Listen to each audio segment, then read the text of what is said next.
October 11, 1977. The concert is ending. Bing Crosby takes his final bow, listening to the applause, 2,000 people on their feet.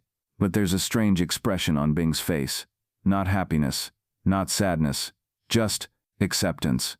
When he returns backstage, he tells his assistant, "I'm tired now, so tired." His assistant asks, "Do you want to rest?" Bing replies, "Yes, a very long rest." 14 days later, that rest would come, and it would last forever. This is the story of Bing Crosby's final concert. But it's also the story of how a man sensed his own ending, how he quietly said goodbye, and how he closed a 50-year career in a single night. No one knew what was happening that night, but Bing knew. And in every song, every word, every silent moment, he was saying farewell. In October 1977, Bing Crosby was 73 years old. His career had spanned over 50 years. It began in the 1920s and was still going in the 1970s, but he wasn't the same anymore. He had health problems. His lungs had been damaged from decades of pipe smoking. He had difficulty breathing. His heart had begun showing minor issues, but doctors said it was nothing serious. Bing's energy had diminished. He used to be able to do 2 concerts a day. Now even one concert exhausted him. But the biggest change was in his spirit.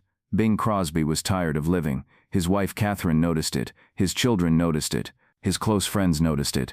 Bing wasn't that Bing anymore. He used to joke, talk lightly and cheerfully. Now he was quiet, withdrawn into himself. In the summer of 1977, his manager offered him a European tour, a few concerts in England and France. Bing accepted. Why? Because Bing Crosby didn't know anything but work. He'd been on stage for 50 years. The stage was his home, but deep down he knew this would be the last. October 1977, Bing Crosby arrived in London. He rested at his hotel, gave interviews. Everyone asked him, "How are you?" Bing gave the same answer every time. "I'm fine. I can still sing. That's enough." But it wasn't. His friends noticed Bing wasn't like he used to be. Rosemary Clooney, his close friend and fellow singer, had dinner with him in London. She later recalled Bing was very quiet that night. He spoke only a few words throughout dinner. He used to constantly make jokes, tell stories, but that night he just stared at his plate. I asked him, "Bing, are you okay?" "I'm fine, Rosemary. Just tired," he said. But there was something in his eyes, like he was saying goodbye. October 10, 1977, Bing Crosby gave a concert at the London Palladium. The hall was packed, 2,300 people. The British loved Bing Crosby. White Christmas was an anthem for them too. The concert was good. Bing's voice was a bit raspy but still powerful. Songs were sung. Applause was received. Bing left the stage, but the real concert was the next day in Brighton. October 11, 1977, Brighton, a seaside town south of London.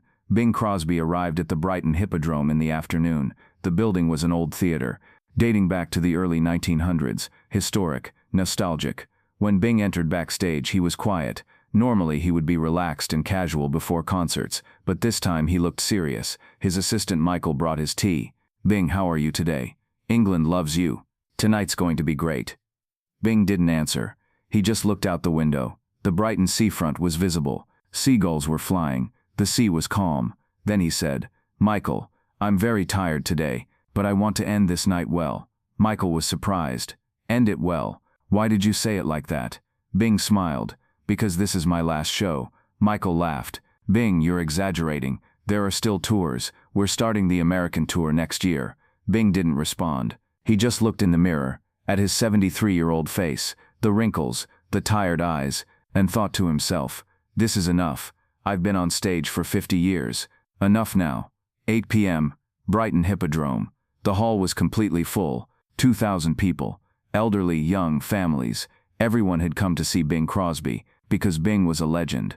The man who sang White Christmas, the voice of Hollywood's golden age. Backstage, Bing was making his final preparations. He straightened his tie, combed his hair, took a deep breath, and in that moment he felt something strange. Peace. He'd been going on stage for 50 years. He'd given thousands of concerts. But this time was different. This time, it felt like an ending. And Bing had accepted it. The lights went down. The audience began to applaud. The announcement came. "Ladies and gentlemen, Bing Crosby." Applause filled the entire hall. Bing walked onto the stage, slow but determined steps. When the spotlight hit him, he smiled. That old familiar Bing Crosby smile. "Good evening, Brighton." he said into the microphone. His voice was raspy but warm. "It's wonderful to be here with you tonight." Applause erupted again. Bing waited, looked at the audience, and for a moment, felt time stand still. The concert began. Bing sang his first song, "Pennies from Heaven." His voice was strong, but his breath was a bit short. He struggled with a few notes, but he continued. Second song, "Swinging on a Star." He'd sung this song in 1944, won an Oscar for it. Now 33 years later, he was still singing it, but he was no longer a young man. He was a tired man. The audience applauded. Bing thanked them. Then he turned to the microphone and said, "You know, I've been doing this for a long time. 50 years. That's a lot of songs." The audience laughed. Bing continued, "And I've loved every minute of it. Every stage, every audience, every song. You've been good to me. All of you." Silence fell, because there was something strange in Bing's tone, like he was saying farewell. Then he sang another song, "White Christmas." And in that moment, magic happened. When White Christmas began, the hall went completely silent.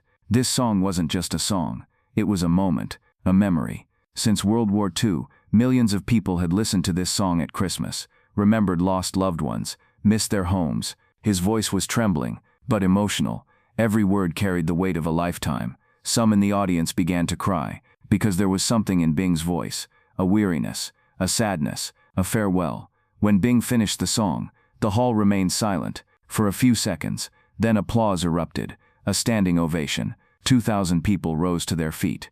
Bing bowed, thanked them, but there were tears in his eyes. The audience didn't see it, but Bing felt it. This is the last time, the last White Christmas, the last concert. The concert was nearing its end. Bing would sing one more song, the final song. "This one is special to me," Bing said. "It's called That's What Life Is All About." The song began. The lyrics went, "You work and worry your whole life through, and then one day, you find it's through. But if you've loved and you've been loved, that's what life is all about." Summarizing his 50-year life, he worked, he worried, he succeeded, but now it had come to an end. And what remained? Love, memories, songs. When the song ended, Bing stood at the microphone. Normally he would immediately go backstage, but this time he waited. He looked at the audience, at the lights, at the stage. Then he quietly whispered, "This is it." The audience couldn't hear, but Bing had said it, and he knew. Applause erupted. Bing took his final bow, waved his hand to the audience, and slowly left the stage. Backstage, Bing sat down on a chair. He was out of breath. His assistant Michael brought water. "Bing, you were wonderful. The audience loved you." Bing didn't respond. He just closed his eyes, sat like that for a few minutes, silently. Then he said, "Michael, I'm tired now, so tired." Michael became concerned. "Do you want to rest?" Bing smiled. "Yes, a very long rest." Michael didn't understand what he meant, but Bing knew. When he returned to his hotel that night, he called his wife Catherine. "How did it go?" Catherine asked. "It was good," Bing said, "but enough now. I'm leaving the stage." Catherine was surprised. "Bing, are you serious?" "Yes, 50 years is enough. It's time to rest now." Catherine remained silent, because there was a certainty in Bing's voice, a finality. After the Brighton concert, Bing Crosby went to Paris, rested there for a few days. Then he accepted a friend's invitation to play golf in Spain.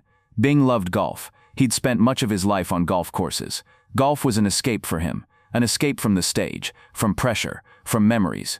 October 25, 1977, Bing went to La Moraleja Golf Club in Spain. The weather was beautiful, sunny, slightly cool, a perfect golf day. Bing started playing golf with 3 friends. They would play 18 holes. Bing was playing well. He was smiling, making jokes. Like the fatigue from the Brighton concert was gone. When they finished the 17th hole, one of his friends asked, "Bing, how are you? Aren't you tired?" Bing replied, "No, I feel great. This is a wonderful game." They came to the 18th hole, the final hole. Bing made his final shot. The ball landed close to the hole. A perfect shot. Bing turned to his friends and smiled. "That was a great game," he said. And in that moment, he felt a pain in his chest.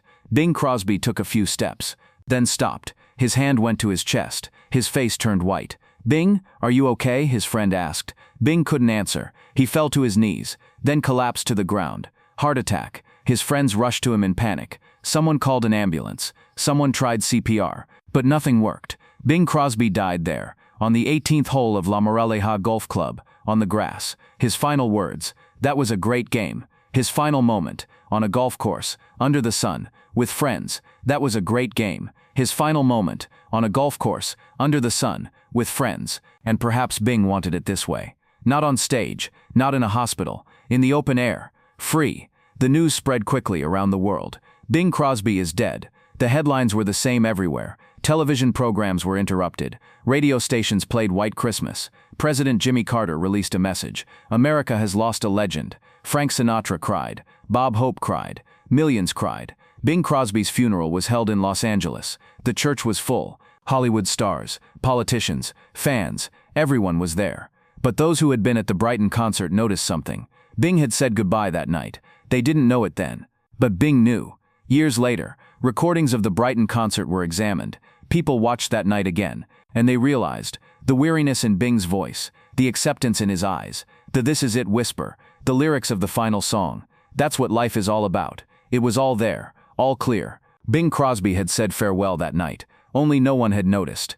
Michael, his assistant, said in a later interview, "Bing told me that night, I'm so tired. I thought he just meant physical exhaustion, but he was tired of life. 50 years on stage, thousands of concerts, making millions happy. Bing wanted to rest now, and 14 days later, he found that rest." Bing Crosby's life was like a song, a beginning, middle, and end, and the final note was struck perfectly. The final concert in Brighton wasn't a coincidence. Bing knew it would be the last. Maybe he couldn't foresee the heart attack, but he felt the end coming, and he made a choice. He chose to leave the stage. He chose to rest, and 14 days later, that rest came. Some say, I wish he had lived longer, but perhaps Bing had lived enough. 73 years, a 50-year career, hundreds of films, thousands of songs, millions of happy faces. Whatever Bing Crosby accomplished, he accomplished. And in Brighton, on that final night, he stepped onto the stage one last time, sang White Christmas one last time, listened to the applause one last time, and quietly, without anyone noticing, said goodbye. Today the Brighton Hippodrome still stands. The building is old, but concerts are still held there, and sometimes old recordings are played. From October 11th, Bing Crosby's final concert. If you listen to those recordings, quietly, carefully, you'll hear something in Bing's voice, a farewell, a peace, an ending. Because Bing didn't just sing that night, he said goodbye to life. And 14 days later, that goodbye became real. When Bing Crosby stepped onto the stage for the last time, no one knew it would be the end, but Bing knew. And with a perfect finale, he brought down the curtain.